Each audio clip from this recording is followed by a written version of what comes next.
Right, Bismillahirrahmanirrahim. Assalamualaikum warahmatullahi wabarakatuh. Selamat malam teman-teman. Selamat bergabung. Mohon maaf, ini baru mulai di 19.20 karena mungkin teman-teman masih ada yang on the way home karena nggak semuanya dari Jakarta ya. Jakarta sedang panas, tapi kalau yang dari luar daerah mungkin masih tetap bekerja begitu. Atau mungkin teman-teman masih di jalan atau mungkin udah balik ke rumah. Ya, jadi kita baru mulai sekarang. Selamat malam teman-teman. Izin saya mau menjelaskan yang hadir kan berarti berminat untuk bekerja ke luar negeri. Saya mau jelasin dulu segala prosedur dan lain-lain supaya teman-teman ada gambaran dan menjadi yakin dan mengerti begitu tentang prosedur kerja ke luar negeri. Seperti biasa, saya tuh sangat terbuka terhadap pertanyaan selagi saya menjelaskan. Jadi silahkan kalau mau raise your hand atau kalau tidak memungkinkan untuk open mic atau open camera, you can just write down on the chat box. Nanti biar aku coba jawab. Begitu ya. Kita mulai aja langsung ya. Saya coba jelasin dulu konsep transform itu apa, kemudian apa peluangnya teman-teman untuk bisa bekerja ke luar negeri, ke negara mana, kemudian prosedurnya seperti apa, timelinenya berapa lama, dan sebagainya, dan sebagainya. Gitu ya. Oke, kenalkan saya Devania Apriliarta, bisa dipanggil Deva. Saya founder dan CEO-nya Transformi, in charge langsung dalam program study abroad ini, sorry, work abroad ya, program work abroad yang kita buat namanya SIGAP, Skills Incubator and Global Accelerator Program. Saya dulu sekolah diploma farmasi dari Politeknik Kesehatan Kemenkes. Makanya sekarang saya banyak di-approach oleh berbagai institusi dan lembaga di dunia untuk bisa mengirim tenaga kesehatan seperti perawat, caregiver, asisten perawat, ahli gizi, farmasis, apoteker, dan lain sebagainya. Gitu ya. Jadi kalau teman-teman punya sanak saudara yang di bidang itu dan dirasa sudah muak dengan jumlah besaran gaji di Indonesia, maka silahkan boleh direkomendasikan ke Transformi, nanti boleh teman-teman dapat referral code. Kemudian S1 saya dari Komunikasi UI, ekstensi, dan lanjut di Westminster di London tahun 2012-2013. I'm very much passionate in the higher education, dunia pendidikan tinggi. Saya lama di kampus dulu 10 tahun. Dan kemudian sekarang mulai berbisnis untuk bisa membantu orang Indonesia bekerja dan kuliah ke luar negeri. Kalau ngurusin sekolah keluar atau kuliah keluar S1, S2, S3 dari lama, teman-teman dari 2014 kita handling berbagai BUMN, kementerian, perusahaan swasta, you name it, institusi gitu ya.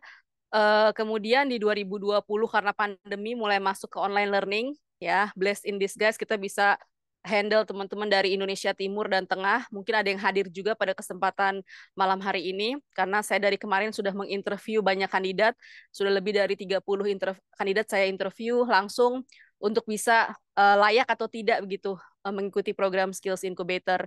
Dan banyak dari mereka berasal dari Indonesia Tengah dan Timur. Kemudian tahun 2023 onwards ke sini gitu ya, itu fokus kita work abroad permintaannya makin banyak. Jadi kita mulai teman-teman yang study udah pulang, kita mulai bantu mereka untuk bisa menempatkan mereka ke perusahaan-perusahaan di dunia.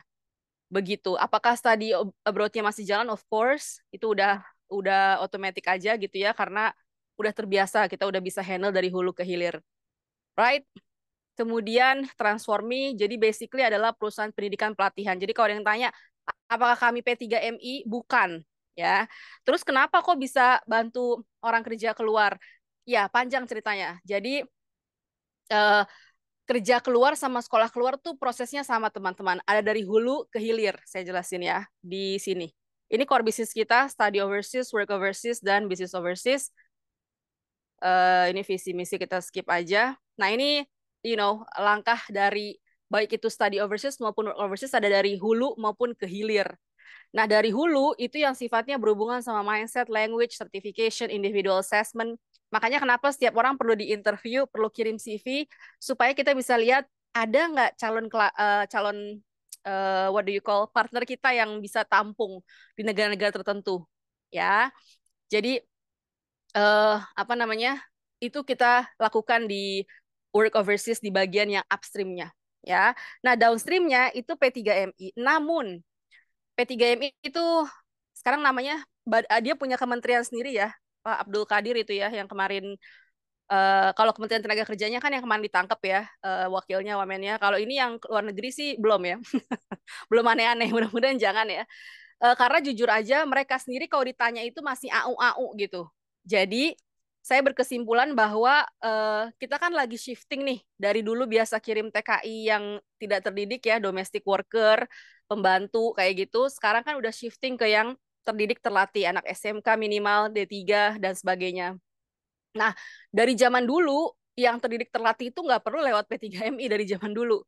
Ya, jadi yang lewat P3MI itu selalu kesannya adalah orang-orang yang eh ya sorry to say lah ya pokoknya domestic worker migran, makanya diganti sekarang kan namanya migran ya, pekerja migran bukan lagi TKI gitu.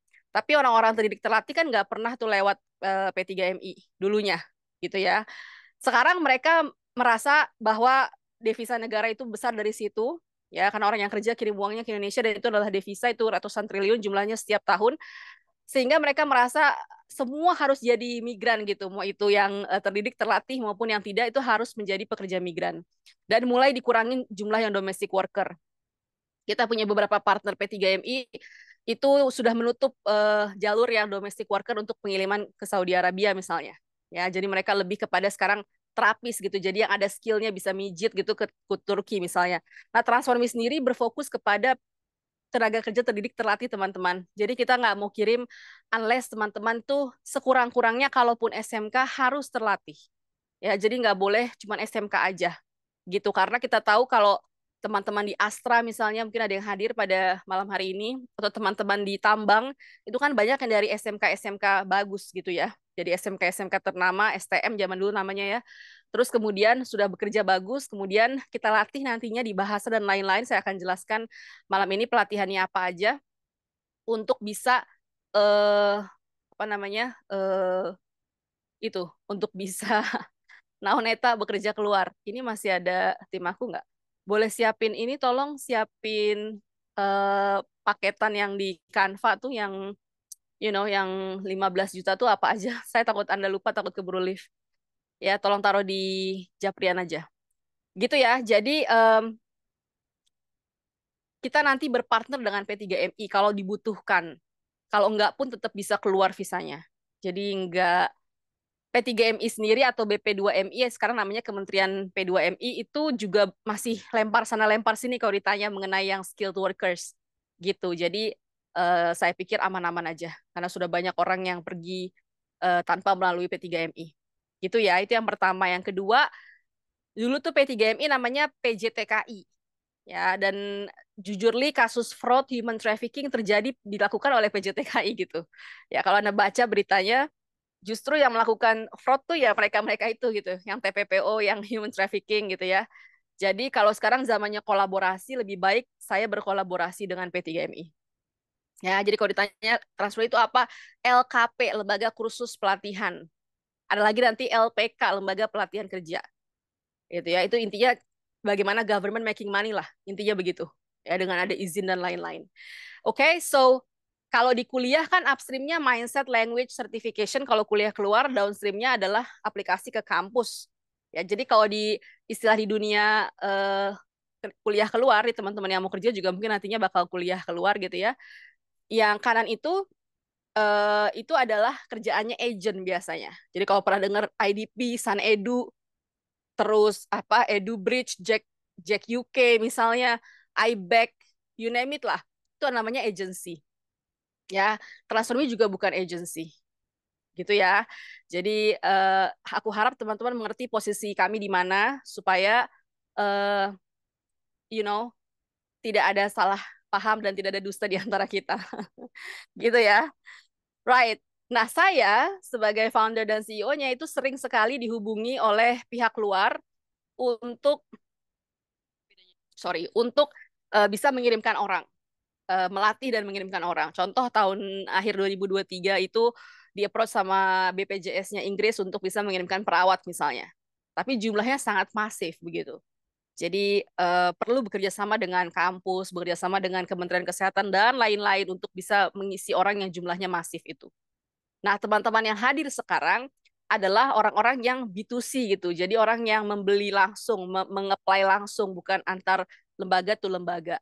Ya, bisa jadi nanti belajarnya bareng sama yang antar lembaga, bisa jadi enggak. Gitu ya. So, transformnya kita kasih practical approach sehingga kita betul-betul ngasih realnya. Jadi enggak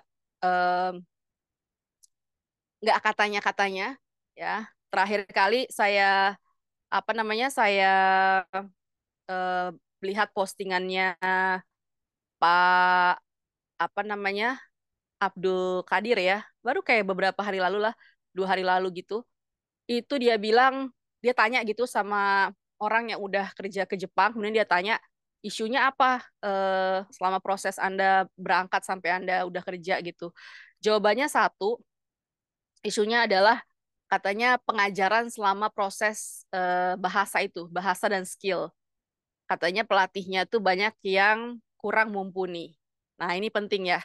Jadi memang di kita tuh pelatihnya kita eh, kita kurasi Bapak Ibu. Jadi nggak asal-asal oh asal bisa bahasa Inggris, oh asal bisa bahasa Jepang, oh asal pernah ke luar negeri gitu ya, oh asal pernah ke mana gitu. Gitu enggak. Jadi kita benar-benar latih supaya dia mengerti bagaimana caranya mengajarkan orang, apalagi online. Ditambah kita juga ya sangat-sangat perhatian lah gitu ya. Dalam artian ketika Bapak Ibu sudah sign up to the course, nanti kan tanda tangan kontrak ya untuk meyakinkan bahwa apa aja sih jasa yang teman-teman bakal dapetin gitu ya. Nah, itu kita akan stick ya, kita akan usahakan terbaik Bapak Ibu, teman-teman sekalian berangkat dalam jangka waktu 4 sampai 6 bulan. Oke. Jadi eh just in case ya mudah-mudahan mah enggak. Misalnya ada bagian yang enggak lulus, misalnya bahasanya nih, N4-nya enggak dapet misalnya. Atau bahasa Inggris IELTS-nya belum memenuhi misalnya. Atau pas di interview karena terlalu tegang jadi belum lulus. Kita akan latih lagi because we truly care. Tanpa membayar lagi. Gitu ya, sampai bisa berangkat. Oke. Kemudian kita punya learning platform yang mana itu sudah ada modul-modulnya yang sudah disusun dengan sangat rapih. Ya, jadi pengajar itu mengajarkan sebuah kurikulum yang sudah diverifikasi dan distandarisasi supaya dalam waktu sebentar itu bisa lulus. Kayak gitu. Dalam waktu kalau untuk IELTS 1 bulan itu bisa lulus. Ya, jadi nggak beda-beda gitu, nggak pengajar A punya materi A, pengajar B punya materi B, pengajar C punya materi C, enggak. Jadi semua pengajar punya kemampuan mengajar bahasa atau mengajar soft skill, kemampuan interview, kemampuan communication skills, kemudian kita kasih materinya untuk mengajar. Jadi pengajarannya terstandarisasi. Kemudian learning environment-nya ada WhatsApp group, kemudian sama kita punya Telegram, tapi nggak terlalu aktif, mungkin banyaknya di WhatsApp group. eh, Baik itu grup yang besar maupun grup yang kecil. Jadi teman-teman bisa selalu termotivasi dan terpantau satu dengan yang lain. Progresnya sudah seperti apa. Ini tadi trainersnya, jadi trainersnya terverifikasi. Saya lagi-lagi nggak terlalu percaya sama, oh sudah standardized BNSP gitu ya. Nggak bisa, harus dites ya. Yang udah standardized juga kadang ngajarnya rabis juga. Jadi pokoknya kita udah kurasi dengan standar kita. Ya udah micro teaching, udah teacher knowledge test, udah di interview dan lain-lain. Oke. Ini LMS-nya seperti ini. Ini hanya contoh aja supaya bisa kebayang LMS kita seperti apa. Kemudian ini juga masih LMS. Ini contoh-contoh dalam mengerjakan soal, jadi bisa langsung di sini. Ini nanti eh apa namanya individu grup-grup assessment. Jadi teman-teman yang mau berangkat di bidang mining misalnya akan kami barengin, teman-teman yang berangkat di bidang health akan kami barengin, IT dan sebagainya. Ini learning programs. Ini saya stop dulu. Sebentar. I think that's all untuk yang company profile. Ada pertanyaan dulu? Udah 15 menit saya ngomong. Baru habis itu saya masuk ke yang working abroad. Sambil saya nunggu pertanyaan, sambil izin saya mau WA dulu bentar ya, tim saya. Minta tolong drop link.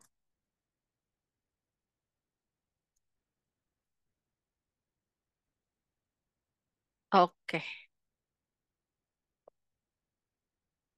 Ada yang mau nanya dulu regarding transformnya apa? Karena mungkin teman-teman ada yang baru dengar, ada yang dikasih tahu teman, ada yang tahu dari sosial media, ada yang mungkin dari circle saya, circle tim saya, dan lain-lain.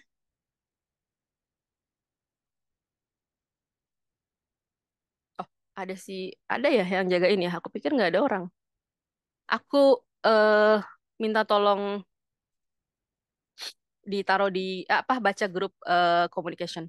Kalau Osbildung Kakak Deva, ya Mbak Media, ini kayaknya Mbak Media nih saya nggak asing namanya ya. Kayak dari Kemenkes kalau saya nggak salah zaman dulu banget ya. Correct me if I'm wrong. Kalau memang betul, Yes. benar ya. Kalau emang betul, ya nice to meet you again finally after so long time. Ausbildung itu ke Jerman. Ya, jadi Jerman itu ada Ausbildung, ada yang work visa, sama kayak Australia ada WHV, ada work visa. Nah, kalau Ausbildung itu kuliah sambil kerja. Kuliahnya kuliah D3 biasanya. Nah, kerjanya itu tidak boleh yang penghasilannya lebih dari 1.500 euro. Jadi kayak buat SMK-SMK-nya kita atau D3-D3-nya kita gitu loh. Jadi itu adalah program pemerintah Jerman yang tujuannya untuk mengisi kelas bawahnya di Jerman untuk di manufakturnya. Sekarang yang lagi rame tuh bakery katanya ya. Bakery, pastry kayak gitu. Ya, jadi em, apa namanya? eh aku tidak menyarankan kalau yang udah senior ya. Jadi kalau masih di bawah 28 tahun go for it. Silahkan Ausbildung sambil kuliah. Misalnya belum ada kesempatan kuliah dulu, terus sekarang mau kuliah, silahkan. Tapi ya itu menurut saya manjat karirnya agak lama karena dari D3 atau sekolah keahlian vocational. Namun kami sekarang bekerja sama dengan partner kami namanya Metalogika itu eh, berencana mengirimkan orang-orang pakar IT, healthcare, dan lain-lain yang dibutuhkan di Jerman. Gitu. Karena partner langsungnya berkantor di sana, Metalogika Jermannya. Gitu Mbak Media ya. Jadi semoga membantu. Ya, Masih di eh, Kemenkes? masih. Aku mau nanya, kalau misalnya dia Boleh. level S1 itu gimana ya? Kalau misalnya ikut Ausbildung, tapi fieldnya juga kesehatan gitu. Karena kan kalau baca-baca di sana pun itu kan masih ini ya terbuka yang untuk kesehatan, misalnya public health atau apa tadi nursing dan lain-lain. Boleh.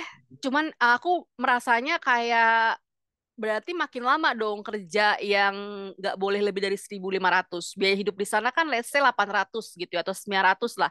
Cuman bisa nabung sekitar 500 aja sebulan. Itu kecil banget sih, 7,5 jutaan doang sebulan bersihnya. Karena emang sambil kerja kayak gitu. Saya merasanya kalau orang udah di atas 30-an tuh kayak sayang aja kenapa nggak pengalaman 20 sampai 30 tahun dia kita coba asah gitu. Ketimbang harus ngulang dari nol gitu. Tapi if you want to, ya they can accept that. Dan satu hal lagi, Ausbildung itu ada kuotanya. Jadi saya tuh nggak mau orang udah capek-capek belajar di kita bahasa Jerman gitu ya, udah hampir setahun misalnya, tahu-tahu kuotanya penuh. Jadi harus pergi lagi tahun depannya. Pindahnya tahun depannya itu aku nggak mau. Aku pengennya singkat 4 bulan bisa berangkat, 4 bulan bisa berangkat kayak gitu. Kalau study overseas kan memang setahun. Tapi kalau work ini beda nggak kayak kuliah gitu. Saya pengennya bisa lebih cepat kita meninggalkan negeri ini untuk hidup yang lebih baik. Oke, oke, Saya jadi bisa gitu sih. diinfokan nih. Soalnya Iya, kan banyak ya, yang sure. nanya, aku bilang ya ntar kalau ada info aku tanyain gitu. Iya Apa gitu. sih Jadi ada? jadi setiap orang itu kebutuhannya beda-beda. Kalau emang masih SMA, saya dukung silahkan Ausbildung gitu ya, belajar bahasa Jerman dari sekarang itu it's very good things. Tapi kalau Anda udah di atas 28, 30, bukannya masalah umur ya, tapi masalah sayang banget udah punya pengalaman segitu banyak, kenapa enggak di enhance gitu. Kemudian untuk cabut gitu. Gitu sih. Oke, kalau itu kan udah, misalnya udah lewat lah ya, udah terlalu. tua gitu. Nah, kalau Mm-mm. misalnya ke luar tapi di bidang profesional itu di sini ada juga nggak Mbak Deva? Ada dong. Justru itu yang kita angkat. Cuman kan orang Indonesia kurang siap nih. Kurang siap duitnya, kurang siap mentalnya, kurang siap knowledge-nya. Jadi eh, kayak nurse misalnya, waktu saya di approach diminta NHS tuh kan IELTS-nya harus 7 each band score kalau mau di NHS kerjanya. Siapa yang bisa 7 each band? Kalau overall gampang, kalau each band ngos-ngosan Ya, tuh. setahun lah minimal emang bener-bener Iya, itu aja terus kalau kerjaannya. iya, kalau yang profesional. Tapi kan ada pilihan lain ternyata untuk nggak kerja di NHS, tapi di rumah sakit swasta itu boleh 6 6,5. Tapi bukan nurse, tapi assistant nurse atau aged care atau yang ditelepon sama 119 apa 112 apa berapa sih itu nomornya untuk bisa orang segera datang ke rumah ke naon eta ke rumah kalau ada dipanggil ada apa-apa pingsan atau apa kan di sana semua serba gitu Iya, kan. ya, Jadi buat paramedik. gitunya, maaf para medisnya lah intinya bukan yang nurse yang mendampingi dokter begitu. Gitu sih. Jadi jawabannya ada. Cuman nyarinya kayak nyari jarum dalam jerami nih, nyari talentnya. Saya bahkan udah pernah dikoneksikan dengan Pak Budi Gunadi, dilempar ke anak buahnya lagi, ke eselon 1, minta dibawa ke UK. Nah udah deh, gue udah nyerah deh kalau urusannya udah pakai-pakai begitu ya. Maksudnya saya pengen Kemenkes yang punya kuasa untuk ayo cari talent terbaiknya kita kirim kayak gitu tapi jadi panjang urusannya jadi minta-minta jatah saya males deh gitu jadi udahlah kita sebisa kita aja gitu. Ada lagi bagaimana caranya supaya dapat work visa? Iya ini lagi mau dibahas ya. Keep going, keep apa namanya, keep paying attention.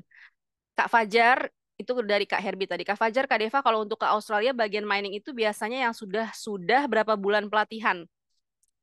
Sebentar. Hmm, jadi kalau hard skillnya cuma 6 minggu hard skillsnya. Tapi kalau soft skillsnya tadi yang saya bilang 4 bulan. 4 bulan itu ngapain aja akan aku jelasin. Gitu ya. Oke, aku jelasin dulu work abroad. Ya, kita udah tahu lah ya angka employment tinggi sekali. Eh, Walaupun katanya pemerintah, kata si koruptor itu bilang 20 juta juga bisa katanya gitu ya. Faktanya enggak gitu ya. Jadi em, terlalu tinggi angka layoff di Indonesia. Kemarin saya dengar Tokopedia habis layoff lagi besar-besaran. Ya, jadi memang itu masalahnya negara berkembang begitu. Ya, selalu upah rendah dan job field-nya sangat kurang. Itu bukan cuma kita, India juga begitu, terus Bangladesh begitu, ya Sri Lanka, Nepal juga begitu. Ya, sektor-sektor yang terefek sama layoff kan ada manufacture, agriculture, media startup, steel, wholesale, semua sektor kayaknya terkena. Jadi tujuan kami tuh bukan mau eh, ngambil orang terus dipindahin ke negara maju. Ya, karena saya dapat pertanyaan kritis nih dari mahasiswa gitu ya. Kayak kenapa kita harus membangun industri orang lain, Miss? Kenapa nggak membangun industri sendiri? Kagak ada industrinya masalahnya. Kalau ada, ayo kita bangun gitu. Masalahnya industrinya kagak ada ya. Jadi gimana ya? Kemudian, nah ini menarik nih. Jadi saya kepengen menciptakan ekosistem teman-teman. Karena work overseas ini ada bukan tiba-tiba ujuk-ujuk kalau bahasa Betawinya ya. Kami yang ciptakan, tapi kami di approach. Ya kan, bisa nggak bikin persiapan sekolah, persiapan kerja karena base-nya adalah bahasa. Jawabannya bisa. Nah, kemudian teman-teman yang sudah pulang dari LPDP, dari beasiswa Pertamina, OJK, dan lain-lain itu juga suka bertanya, apakah ada kesempatan saya untuk bisa bekerja keluar? Jawabannya juga ada gitu ya. Nah, kalau tadi ingat di materi yang di presentasi tadi yang company profile itu kan ada study overseas, ada work, kemudian ada business overseas. Nah, menurut saya ekosistemnya ini belum ada. Saya berharap Transformi bisa ciptakan ekosistem itu. Dalam artian ketika teman-teman berbisnis, makanya bekerja, makanya kenapa kita buat namanya skills incubator supaya kita kasih kemampuan untuk teman-teman melihat peluang saat lagi bekerja di sana di luar. Ya, jadi jangan cuman kerja doang, tapi you have to really look at to the helicopter view gitu, sehingga teman-teman punya punya tujuan hidup kayak berapa tahun kontrak saya mau ngapain. Syukur-syukur harapan saya, kalaupun kembali mau enggak gitu ya, pokoknya you can create the entrepreneurs ecosystem. Ya, jadi instead of kita lagi ngeluh ke pemerintah nggak ada job field, kita yang create job field gitu. Orang-orang yang udah di luarin diaspora ini. Begitu harapannya karena jumlah entrepreneurship-nya rasionya masih di bawah 10%, untuk di negara maju harus 10%. Ya di ASEAN kita juga termasuk yang cukup rendah karena Thailand, Malaysia, Singapura di atas kita. Gitu ya. Karena saya perhatiin tuh dari zaman dulu orang tuh udah banyak yang kerja keluar, pelayar dan segala macam. Ayah saya tahun 98 krisis reformasi itu kerja ke Australia 3 tahun, tapi ya udah gitu aja gitu. Pulang ya balik lagi jadi pegawai lagi, ya nyari kerja lagi gitu. Maksud saya harusnya nggak gitu sih, harusnya bisa melihat peluang. Nah, itu yang mau coba kita ajarkan ya. Jadi sehingga sustainable gitu nanti pas mau bisnis bisa minta bantuan kita lagi untuk legal standing di sana dan lain-lain. Karena pada dasarnya bikin company di luar tuh sangat mudah. Gitu ya. Oke. Okay. Kemudian ini negara-negaranya. Eh United Kingdom mereka butuh orang IT. Nanti deh saya jelasin di slide berikutnya aja. This one. Ya, jadi dari negara-negara ini yang kita udah ada sedikit colek-colekan, tapi yang udah banyak colek-colekannya tuh aku tandain ya.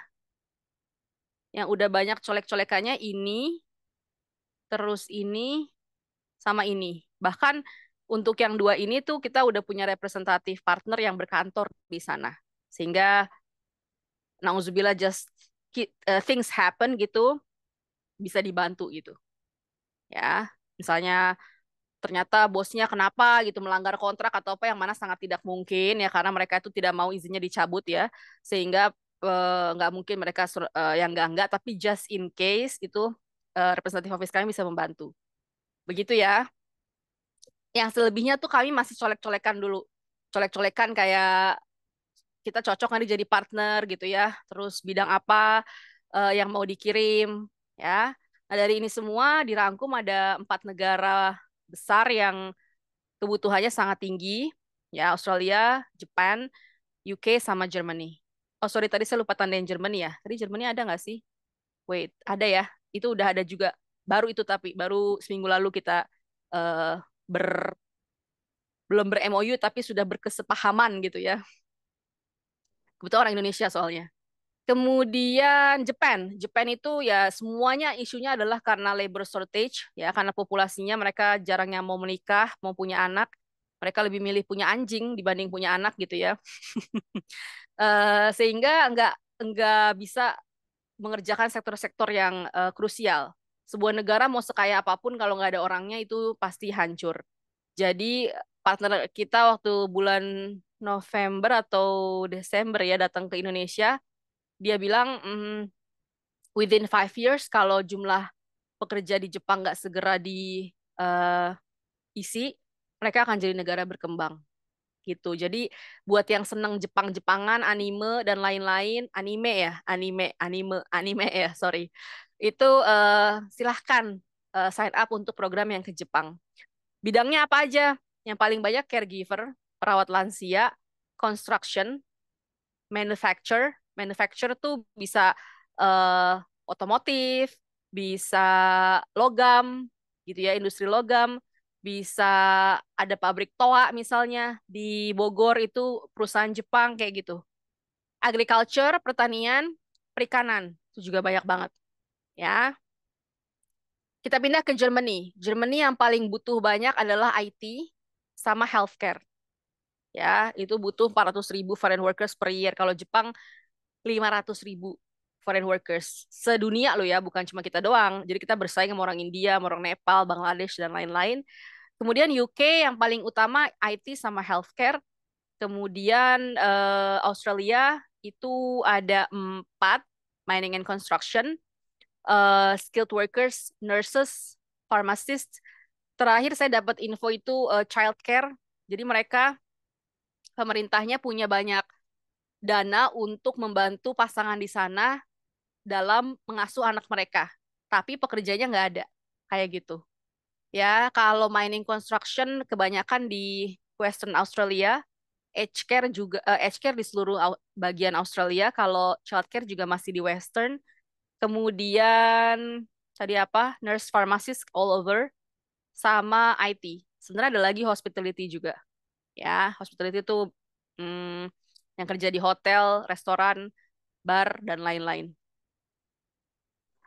Eh, apa sih Miss profesi yang paling utama itu yang atas tuh semuanya health, kesehatan, ya. Dan kita sah mengirim eh, apa tenaga perawat gitu ya dan sejenisnya karena kita kebanyakan orangnya ekspor. Tapi kalau dokter nggak boleh. Kita udah boleh ekspor perawat, tapi kalau dokter emang masih kurang. Gitu ya. Kemudian IT specialist ini juga banyak banget. IT ini ada dari mulai network, IT network, kemudian data specialist, data scientist, AI, terus apa eh, Java program language ya, SQL, NPL gitu-gitu deh pokoknya. Kita punya listnya, terus full stack developer kayak gitu. Nah, menariknya untuk IT ini bisa dua, bisa remote working dengan gaji setengah dari gaji offline. Jadi kita punya klien baru aja dapat permanent residence, ngambil IELTS di kita. Dia itu eh, gajinya 7.000 di sana.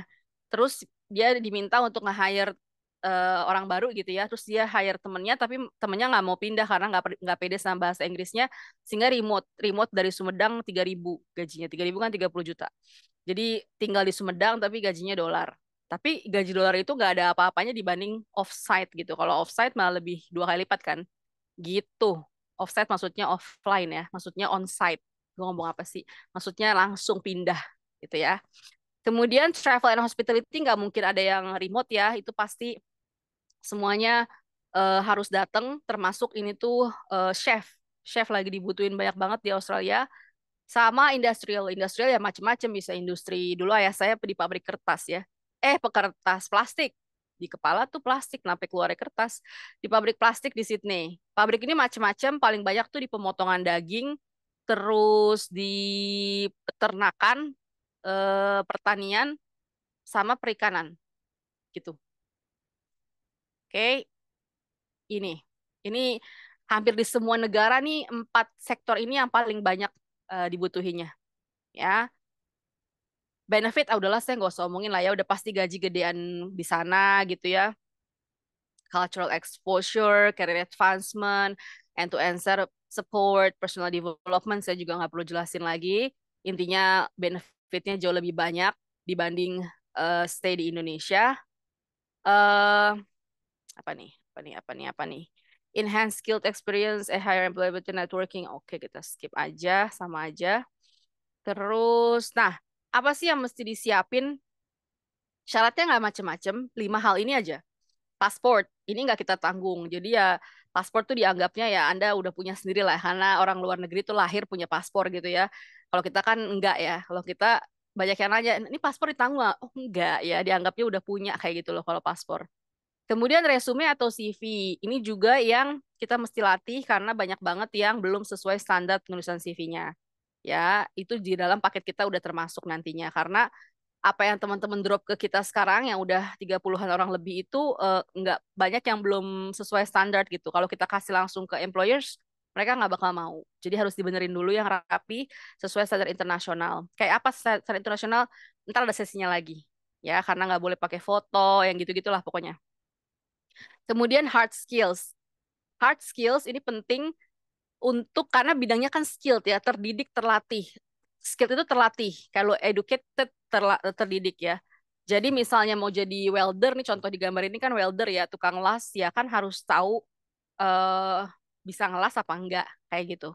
Kalau mau jadi guru atau yang bekerja di childcare harus dipastikan bisa membawa diri terhadap anak-anak atau klien atau orang tua gitu. Ya, terus tidak boleh pedofilia kan gitu. Terus kalau mau apa lagi misalnya eh IT, IT nggak perlu sih, beberapa tuh IT udah dianggap internationalized. Jadi asal udah bisa buktiin di interview, saya bisa ngerjain pemrograman Java atau apa misalnya, tunjukin bener-bener nggak perlu lagi hebatnya IT itu karena dianggap sedunia sama. Nurse misalnya kan harus ada bukti bahwa Anda beneran nurse, sertifikasi hard skills-nya. Terus apa lagi? Electrician. Electrician tuh bahasa Indonesianya apa ya? yang ngurusin listrik kabel gitu dah ya. Itu juga biasanya harus terbukti. Terus mechanics, engineering, operations itu juga biasanya butuh. Kemudian ini yang gak kalah penting yang keempat. Ya, ini yang menurut saya gongnya nih. Nggak di mana, nggak di mana, nggak mau sekolah, nggak mau kerja, pasti gongnya tuh ini selalu. Ya, soft skill tuh bukan cuma bahasa, teman-teman, tapi juga kemampuan mengutarakan pendapat, khususnya nanti saat lagi interview. Ya, orang yang biasa bawa mobil, tiba-tiba harus ngomong di interview, ya kan? Itu kalau nggak dilatih, fail pasti. Ya, Em, terakhir kita coba apa namanya? Katanya dia udah siap dengan semuanya, jadi kita nggak latih. Kita coba langsung suruh interview. Bolehnya bilang kayak Devani dia nggak bisa ngomong kayak gitu. Padahal bukan nggak bisa ngomong, nggak bisa menjelaskan gitu. Ya, jadi gimana kita bisa buktiin kita bisa kerjaan nah kalau nggak bisa ngejelasin. Nah, itu yang kita akan coba latih sampai teman-teman bisa berbicara sangat eloquent dan fluently gitu. Ya, karena kita udah punya list pertanyaannya, kita udah tahu gimana cara menaklukkannya. Ya, nah soft skill juga bukan cuma itu, tapi kita coba latih teman-teman di bahasanya bidang teman-teman. Misalnya kita punya Japanese for caregiver, misalnya kayak gitu. Jadi ada terminologi-terminologinya caregiver yang teman-teman bisa eh, pelajari. Atau English for aviation buat teman-teman pilot dan pramugari, misalnya gitu. Jadi selain bahasa yang standardized juga ada bahasa yang itu. Satu lagi ada persiapan keberangkatan. Jadi biar tahu kayak budaya di sana seperti apa. Karena terlalu banyak lembaga pelatihan kerja itu yang tidak memberikan hal itu sehingga kalau teman-teman baca berita kemarin rame di Jepang yang pada bawa samurai gitu kan, pencak silat apa dah itu. Ya menurut saya itu tamparan keras bagi pihak-pihak yang melatihnya. Kenapa nggak diberitahu bahwa berkumpul itu tidak boleh di keramaian tuh di luar tuh nggak boleh ngumpul-ngumpul gitu loh. Orang Indonesia kan biasa tuh ngumpul-ngumpul ya.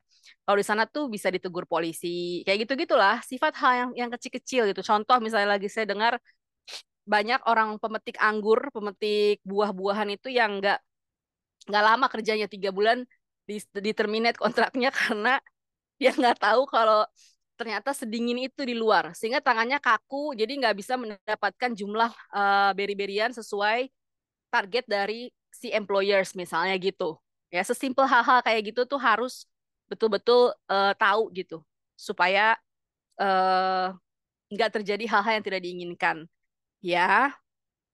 Terus interview. Jadi requirements-nya tuh selalu ini doang teman-teman hafalin. Passport, resume, hard skills, soft skills, interview.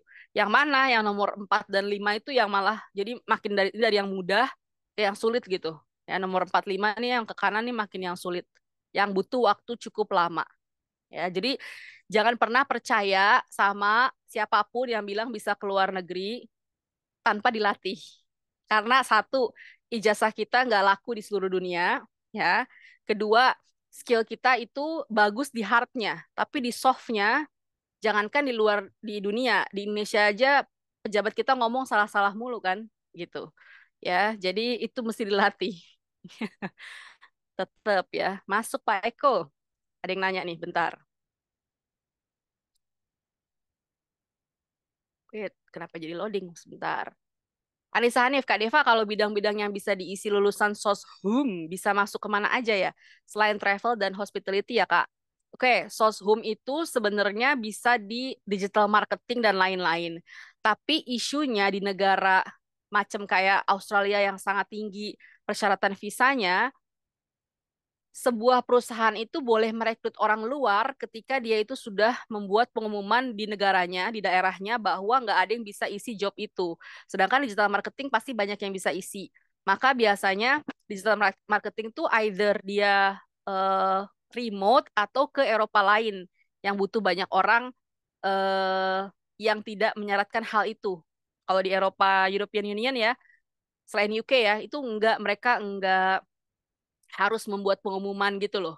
Karena penduduknya kan sangat crossing places-nya di Eropa kan jaraknya sangat deket ya. Mereka kan visanya sama semua. Jadi nggak ada pengumuman itu. Itu sih kelemahannya Sosum tuh memang menurutku biasanya memulai karir dengan blue collar job biasanya ya. Tapi menurut saya kalau Anda masih di bawah 30 tahun, lakukan. Karena di luar tuh blue collar job nggak sehina itu kok. Blue collar job tuh apa sih? Misalnya ya bisa waitress gitu ya, bisa resepsionis, bisa ya yang lagi dibutuhin di mana apa, childcare misalnya, adminnya atau pengajarnya itu mulai dari situ. Tapi kalau pengajar sama admin sih bukan blue collar ya, itu white collar. Gitu sih. Baru nanti pelan-pelan melihat peluang, oh yang kiranya bakal gede peluangnya buat permanent residence, penduduk tetap tuh job apa, sehingga nanti teman-teman ngambil short course di sana langsung gitu ya. Atau sama partner transfer itu banyak banget kita punya berpartner sama lembaga training, sehingga nanti bisa lead to permanent residence. Permanent residence itu adalah penduduk tetap ya. Jadi teman-teman kalau bolak-balik ke Australia Indo nggak perlu pakai visa lagi, tapi masih paspor Indonesia. Begitu ya Anissa. Jadi buat teman-teman Soshum tuh kalau bisa mulai eh, membuka diri untuk si blue collar job gitu. Ya karena agak susah. Kalau digital marketing ada nggak sih Kak? Udah aku jawab ya. Ada. Ada dua pilihannya remote sama langsung tapi enggak itu. Enggak naon eta. Enggak ke Australia. Agak susah aku belum pernah nemu yang minta itu. Ya kebanyakannya IT yang berat-berat gitu loh, yang full stack developer, programmer, data science, data analyst kayak gitu. Aku belum pernah denger yang minta digital marketing. Tapi kalau ada kenapa enggak? Makanya teman-teman drop aja dulu CV-nya. Ya, karena dari situlah nanti bisa diinterview sama aku dan tim, terus bisa kita lihat employers mana yang membuka diri. Ya, siapa tahu yang ke Jerman bisa kan? Karena kalau Jerman kayaknya nggak ada syarat untuk ngeluarin itu si visa ya apa untuk jadi sponsor itu nggak mesti bilang ke seluruh Jerman bahwa saya udah iklanin gitu. Tapi kalau Australia dan Inggris tuh harus. Kita ke Imes. Hai Imes, halo. Mbak, berarti dari semua sektor yang memungkinkan remote work tuh IT aja kah atau ada opportunity lain? Iya, kan kalau health nggak mungkin, hospitality nggak mungkin. Satu lagi tadi apa? Industrial juga nggak mungkin kecuali orang lagi-lagi spesialis yang ERP kayak gitu itu mungkin. Ini yang Jerman kemungkinan juga ke arah sana gitu. Atau virtual assistant ya. Dulu kita pernah punya klien itu lulusan Belanda, terus dia kerja di sana di startup sana. Terus pas udah selesai sama perusahaannya ditawarin karena visanya udah selesai, dia mau pulang ke Indonesia ditawarin untuk remote gitu. Dia bidangnya kalau saya nggak salah sih marketing. Karena kuliah dulu manajemen bisnis S2-nya. Itu paling mes yang memungkinkan ya. Ika Fitriani, apakah memungkinkan untuk usia 40 plus? Kalau Jepang dia prefer yang 35 sebetulnya. Kalau yang 40-an dia prefer yang ya terdidik terlatih. Jadi udah S1 dari Indonesianya, berangkatnya udah specific skilled workers SSW. Jadi udah ujian N4 dan ujian SSW. Itu apa namanya? Kemungkinannya kalau yang di atas 40. Tapi kalau di negara English speaking country dia nggak pakai syarat sih. Pokoknya tunjukin aja bisa kerja aja gitu. Dia nggak ada pakai-pakai syarat gitu. Atau misalnya kan kita suka takut, saya udah lama nggak kerja, misalnya gitu. Saya bisnis sebelumnya nggak ngaruh kalau mereka tuh. Dia nggak ngeliat-liat kayak gitu sih.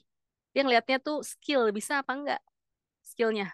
Bahkan nggak kuliah juga nggak apa-apa, nggak S1 juga gitu. Cuman kalau WHV, pernah dengar WHV kan ya, Work Holiday Visa, itu harus pernah kuliah, minimal 2 semester. Kak Hani, kalau kita yang bekerja di sektor pemerintahan gimana ya? Kayaknya tadi nggak ada lowongannya. Iya, kalau pemerintahan mah kudu dari Indonesia kudu resign kan berarti, kudu udahan. Terus di sananya ya jadi pekerja swasta gitu. Maksudnya jadi pekerja bekerja pakai pakai visa, bukan bukan yang berhubungan dengan kepemerintahan gitu. Lucunya menariknya, saya dapat dapat inquiries tuh policies and teachers. Nah, saya bilang kan, aku bilang polis boleh orang asing aku bilang gitu. Iya, orang kita udah kehabisan orang katanya. Kata si Australia. Saya kayak, "Hah, polis gitu." Jadi saya langsung kepikiran, wah kayaknya bisa kita prospek nih orang Indonesia buat jadi polisi di luar gitu. Daripada polisi di sini kan masuk lagi ya gitu. Jadi kalau untuk government-nya sih paling saya melihatnya peluang ibu di bidang apa gitu ya, sehingga kita bisa lihat bisa masuk di sektor yang mana kayak gitu yang lagi dibuka gitu. Lagi-lagi dia nggak ngelihat kita dulu mantan PNS ASN atau enggak, dia nggak lihat itu, cuman itu akan jadi plus point buat diri kita aja gitu. Jadi bukannya bukannya kerja di pemerintahan sana, sure you can do that after long time, sangat mungkin karena ada banyak teman-teman saya yang kerja di Kemenkesnya sana, orang Indonesia, ya, atau kerja di apa parlemen di sana, tentu tidak sebagai MP ya, tidak sebagai member of parliament, tentu sebagai staff-staff ininya mungkin kroconya, tapi sangat mungkin begitu. Thank you sama-sama. Hai Mbak Dev, FAT ada yang remote work nggak? FAT banyak tuh keuangan. Tapi biasanya dia minta certification tuh macam-macam. Ada CPA, CPA-nya tapi bukan A-nya bukan Amerika ya, tapi Australia, CP Australia atau ACCA. Ya, kemarin saya ketemu sama badan-badan itu apa itu kan badan-badan sertifikasi luar ya. Biasanya dia butuh itu. Yang mana itu kan kita tahu biayanya sangat lumayan ya. Gitu. Jadi itu yang dibutuhin. Mana yang lebih dahulu dapat visa kerja dulu atau dapat pekerjaan yang kasih sponsor visa?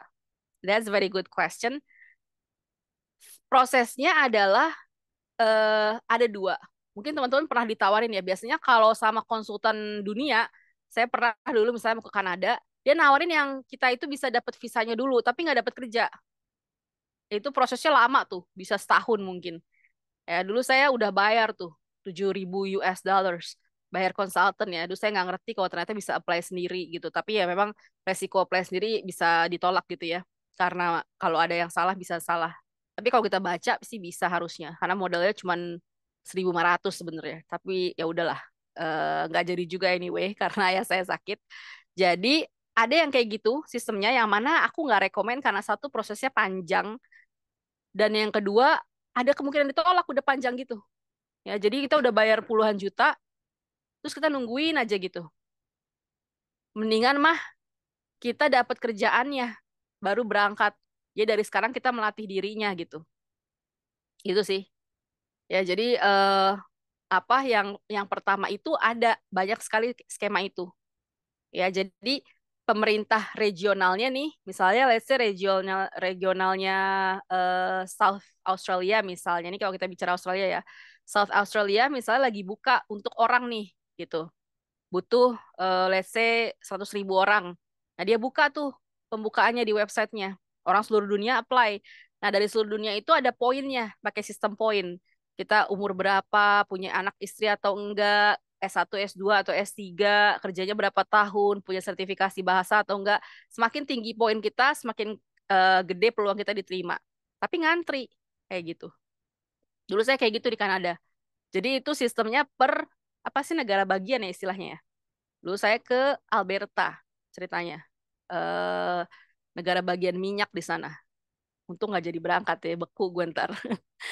Udah inilah, udah jalannya Tuhan kayaknya emang nggak boleh berangkat ya. Kalau Master Public Health peluangnya di Aussie gimana Mbak? Hmm, public health, health selalu butuh gitu. Cuman health professionals tuh requires high requirements of certifications. Itu intinya sih. Jadi saya ini lagi terus-terusan melobi kayak gini. Gue siapin orangnya, lu siapin duitnya ya kayak gitu. Karena biayanya nggak sedikit ya. Jadi entah itu duit mau dibayarin semuanya, entah mau dibikin jadi loan atau cicilan. Yang penting gue mau lu siapin kayak gitu. Karena kan lu butuh orang ya, lu harus siapin lah kayak gitu duitnya. Bahkan pemerintahnya itu banyak banget nyiapin duit buat orang-orang yang mau pindah ini. Ya, jadi teman-teman tuh cukup membayar eh nanti aku jelasin lah. Cukup membayar biaya pelatihannya aja sebenarnya. Tapi nanti biaya visanya semuanya itu ditanggung sama mereka gitu, sama si employers. Gitu ya.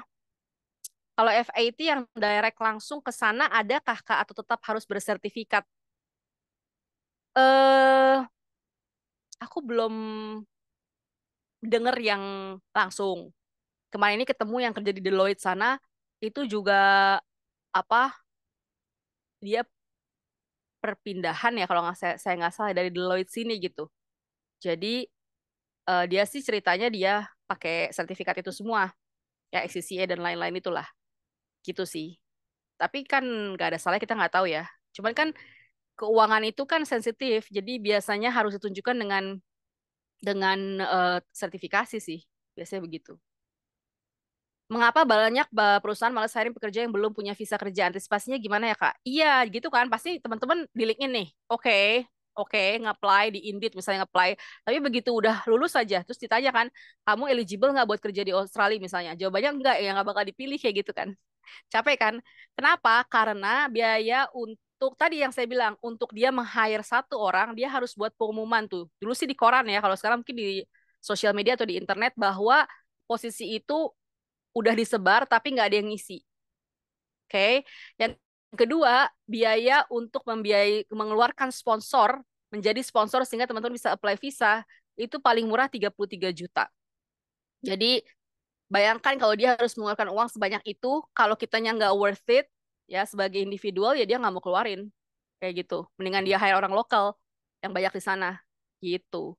Jadi itu mengapa orang susah untuk punya visa kerja. Ya, jadi itu yang membedakan kenapa sih, maksudnya kenapa lewat kayak gini, lewat Transformi atau lewat job agency kayak itu, karena mereka punya koneksi sehingga mereka punya job offer yang udah siap, nggak pakai lagi ditanya punya izin tinggal apa enggak, udah pasti nggak punya kayak gitu karena dari Indonesia gitu ya.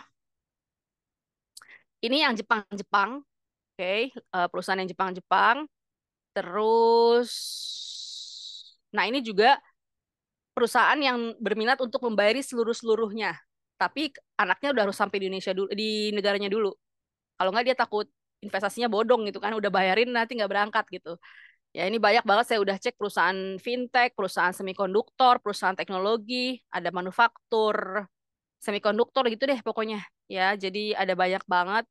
Pokoknya ini industri-industri besar. Apa yang mau dia bayarin? Akomodasi, visa, on the job training pas sampai, itu kayak cuma beberapa hari aja, sama tiket pesawat gitu. Jadi teman-teman harus ingat bahwa ada biaya saat di Indonesia, yaitu pendidikan, pelatihan, medical check up, bikin visa, ujian sertifikasi, ada biaya saat sudah sampai. Nah, saya itu terus melobi. Kalau bisa saya maunya semua dibayarin. Tapi kan kita harus letakkan kaki kita di kakinya mereka juga ya. Kalau semua-semuanya dibayarin terus Anda nggak mau berangkat atau Anda gagal berangkat atau Anda nggak serius pelatihannya gimana? Rugi dong mereka. Akhirnya mereka bilang, yang pelatihan kita nggak cover ya, silahkan cover sendiri. Cari gimana caranya, Anda bisa cari dari government Anda, bisa cari pinjaman dari bank-bank BUMN dan lain-lain gitu ya. Yang ini kita cover. Nah, yang ini tuh yang ini maksudnya. Gitu. Oke, kita lanjut.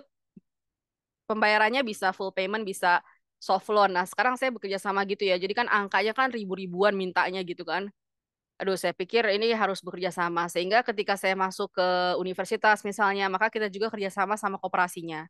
Ketika saya masuk ke, kemarin saya habis dari Transjakarta, untuk mencoba peluang sama driver-driver Transjakarta yang mungkin sudah habis kontraknya, atau mungkin mau meningkatkan peluang kerja keluar, meningkatkan kemampuan diri, itu bisa di cover sama koperasinya. Kayak gitu. Bank juga sebenarnya tuh biasa teman-teman untuk mengcover hal ini, asal offer letternya sudah keluar. Ya, jadi buat teman-teman yang keberatan sama biaya, ada banyak jalan sebenarnya. Kemarin saya lagi approach Dana Cita juga. Cuma Dana Cita kan fokusnya di study ya. Kita nggak tahu apakah dia mau cover untuk pelatihan, karena kan pelatihan adalah bagian dari pendidikan juga sebetulnya ya.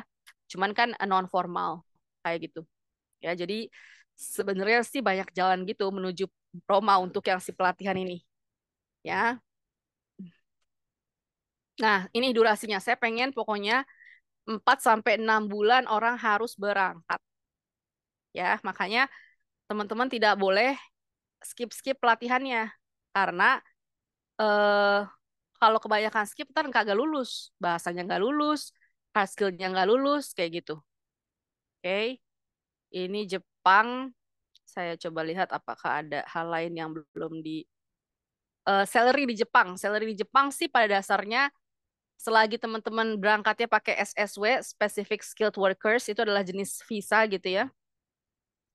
Itu 15 sampai 17 kalau lulusan SMK D3 itu bersih dapat. Kalau S1 ya lebih dari itu 25 30 tergantung pengalaman sebetulnya. Ya. Ini yang lagi rame tuh construction, manufacturing, agriculture, fishery, health and nursing, hospitality, food processing, building cleaning management. Pokoknya sebenarnya kalau mau mulai dulu gitu hidup di luar dan merasa berat misalnya dengan syarat IELTS misalnya atau bahasa Inggris, you can go to Japan at any time. Gitu sih. Karena Japan kayak pokoknya selagi Anda N4, N4 tuh versi gampang lah ya bahasa Jepang ya. Mereka membuka tangan, welcome gitu to Japan.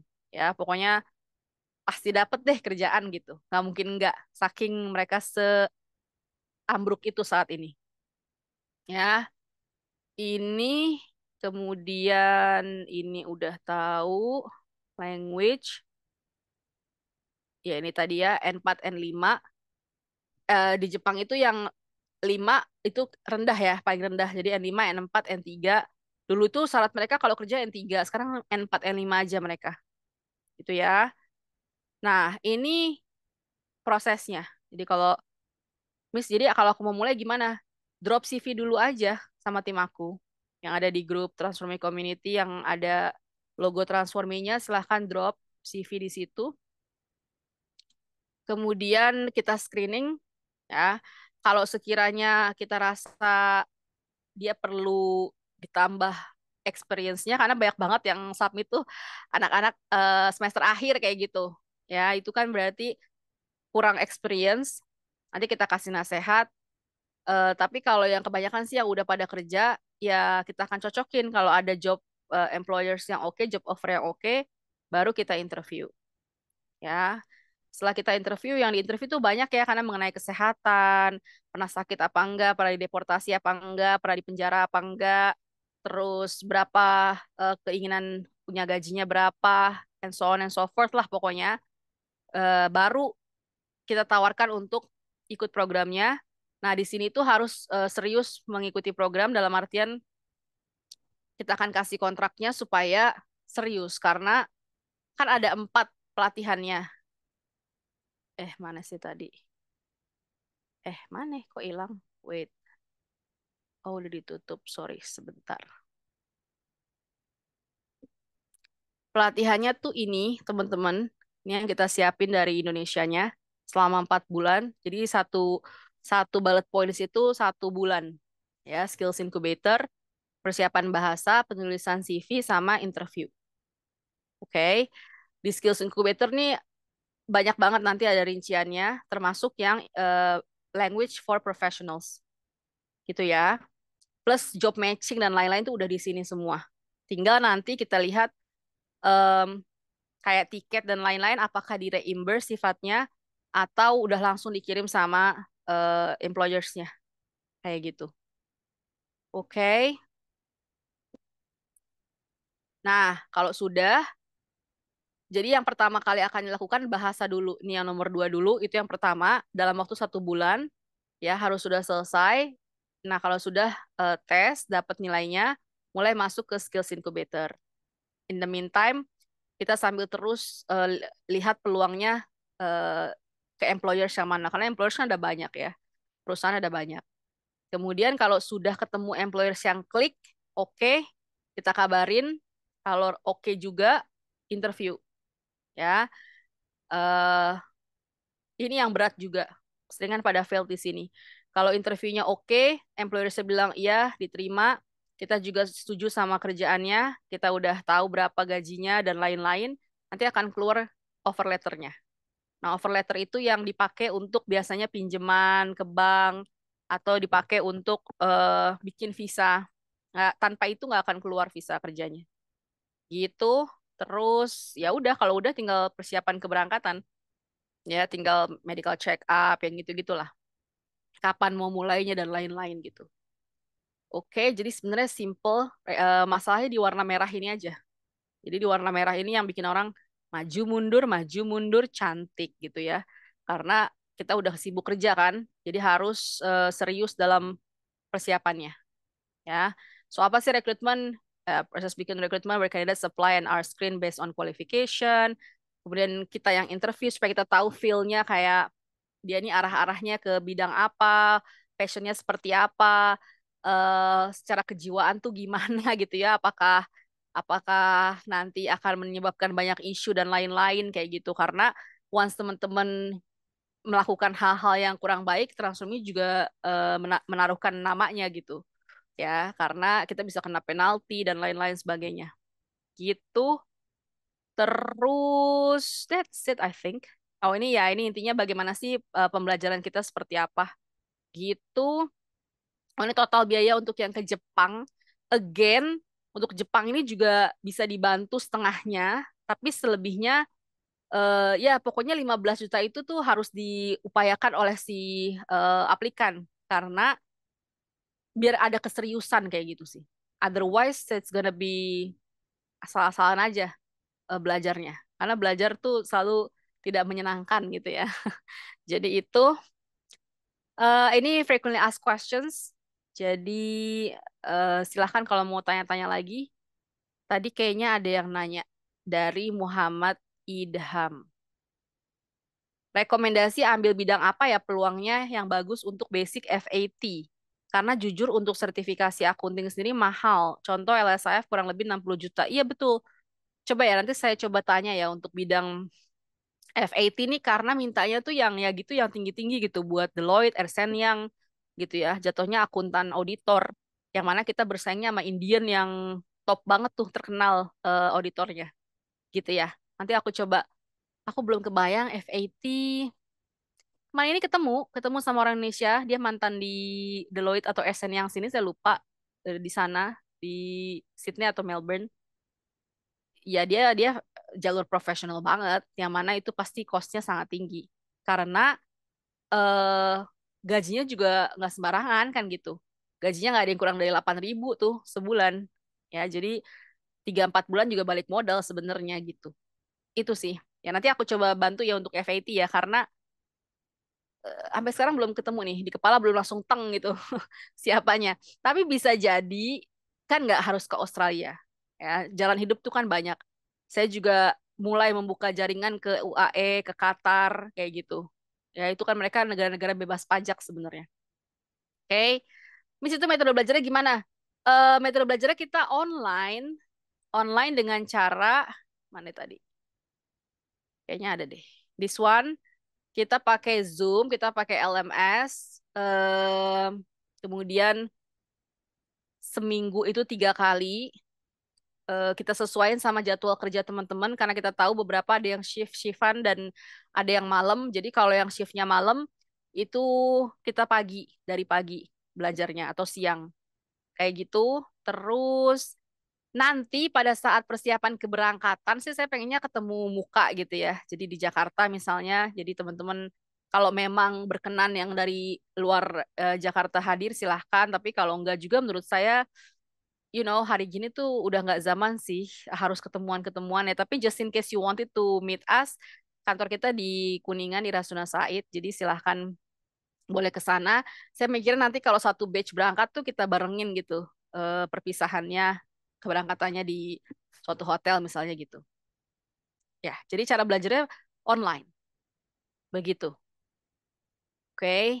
Karena itu sangat efektif dan efisien. Kalau misalnya nanti mau sit in dulu, mau tahu kayak gimana sih belajar online, please do so. Silahkan datang. Gitu. Please do apa trial. Gitu. Apalagi tadi gue ngomong ya. Hmm, kita mencoba juga untuk menghadirkan teman-teman yang sudah di bidangnya. Saya bidang eh, apa? Tadi siang saya interview yang mechanic engineer ya, dari electrical engineer. Ya itu kita coba datengin. Karena engineer tuh kadang mereka tuh mintanya langsung ke perhimpunan. Mereka punya perhimpunan apa sih tuh kalau orang industri tuh PTI ya, himpunan HPTI apa IPTI gitu. Ikatan atau apa Indonesia kan kebanyakan asosiasi ya. Jadi biasanya mereka bekerja sama langsung tuh. Karena kemarin pas saya hadir event itu juga ada engineer dari industri, cuman lupa kerjanya di mana gitu. Ada lagi yang mau ditanyakan? So, what we do is train you to be able to study, to be able to work, sorry, not study, to be able to work. So once we got an offer, kita akan bantu untuk bisa sampai keterima gitu ya. Nah, eh, tentu saya tidak bilang bahwa kami yang memberangkatkan, kami job agency. No, we are not. Ya, tugas kita adalah mendidik dan melatih. Namun serius gitu, dalam artian sampai berangkat. Jadi bukan cuma mendidik melatih, karena di luar sana banyak banget yang udah belajar bahasa Jerman setahun, gak berangkat-berangkat juga tuh. Ya karena kuotanya habis, karena ini, karena itu gitu ya. Kita pengen teman-teman tuh jangan lama-lama, segera melatih diri supaya bisa bersaing di dunia global, terus segera berangkat. Segera kita matchingkan gitu dengan job offer yang ada. Gitu sih. Ada pertanyaan lagi? Saya mau ngasih tahu apa lagi ya? Kayaknya udah semua, ini udah, ini udah. Oh, kita lihat frequently asked questions.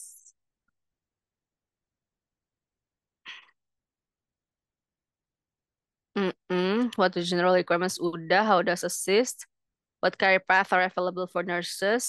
Aduh, kalau nurses sih kayaknya Anda pokoknya ngedip deh. Yang penting bahasa Inggrisnya bagus. Cuman sayangnya itu dia. Makanya kalau nurse tuh kita pengennya kerja sama-sama lembaga ininya ya, pendidikannya supaya masuk materinya dari semester-semester akhir, tingkat-tingkat akhir. Kemudian, apalagi frequently asked questions. Jadi harapannya tuh teman-teman bisa mulai bekerja di akhir tahun ini atau awal tahun depan begitu. Karena udah mengikuti pelatihan dan punya sertifikat segala macamnya dari sekarang. What's the product other question, bla bla bla bla. Oh, bawa keluarga. Jadi once you get visa, and then you can apply for your families. Misalnya kalau yang dapat visanya suami, maka bisa apply buat istri dan anak. Kalau yang dapat visanya itu istri, bisa apply buat suami dan anak. Itu namanya dependent visa gitu. Jadi visa ketergantungan. Nah, si dependent ini boleh bekerja di jam yang juga sama haknya seperti eh, si yang memberi visanya. Misalnya kalau istri yang dapat visanya, suaminya boleh bekerja jumlahnya sama statusnya, tapi nyari sendiri gitu kerjanya. Ya, jadi bukan bukan dapat sponsor gitu. Nyari sendiri ketika di sana dan itu sangat gampang. Kalau di Australia misalnya. Kalau di Eropa juga mungkin, em, tapi Eropa tuh kayak effortnya mesti agak lebih kenceng dibanding Australia atau Jepang.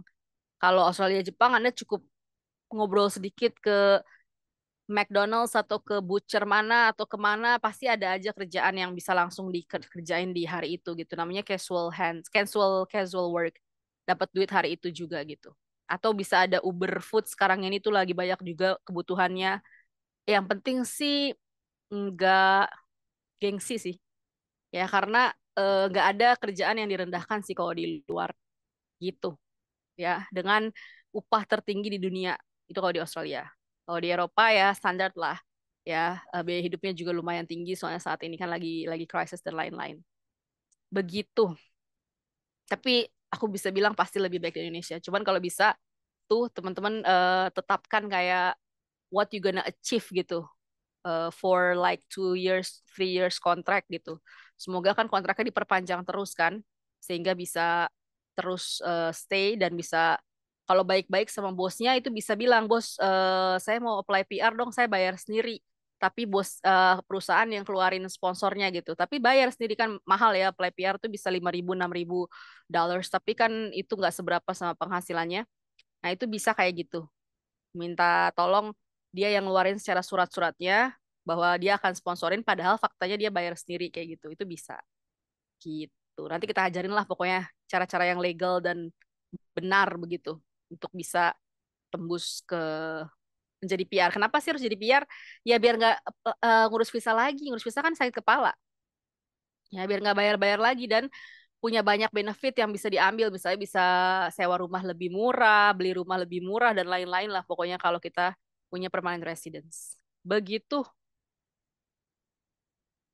Apalagi?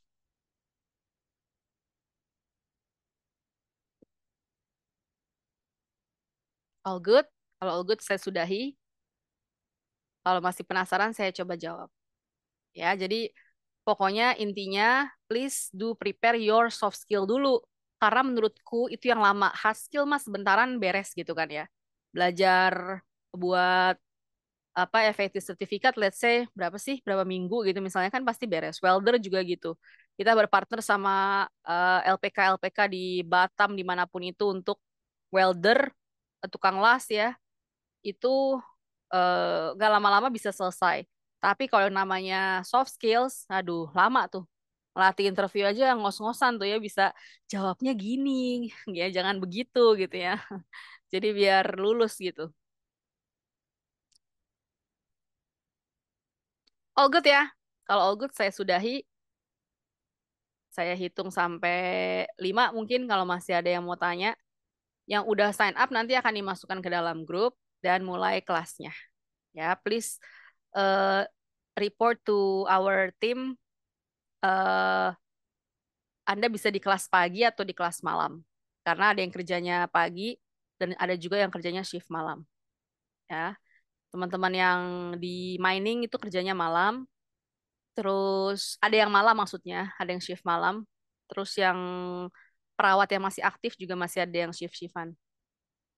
Mbak, kalau opportunity buat yang ada career break gimana? Nggak apa-apa, nggak masalah.